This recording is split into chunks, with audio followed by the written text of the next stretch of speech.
અમદાવાદના railway ડિવિઝને લોડિંગનો record બનાવ્યો છે. વર્ષ 2025-26 દરમિયાન અહીં 51.13 મિલિયન ટન લોડિંગનો લક્ષ્યાંક પ્રાપ્ત થયો છે. આ સમયગાળા દરમિયાન ડિવિઝને કુલ રૂપિયા 9,100 કરોડની કમાણી થઈ છે.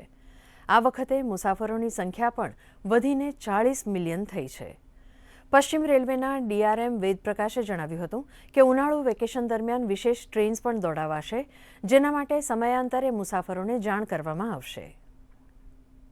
लोडिंग के टर्म में देखें तो गुड्स जिसको फ्रेट बोलते हैं उसमें 51.13 मिलियन टन की लोडिंग हुई. पिछले बार के कंपैरिजन में ये 4.35 मिलियन टन ज़्यादा है. जैसे नदर्न रेलवे ने टोटल जितनी लोडिंग की है करीब करीब वो हमारे बराबर. पूरा नदर्न रेलवे और अहमदाबाद डिवीजन ने 51.13 मिलियन लोडिंग की.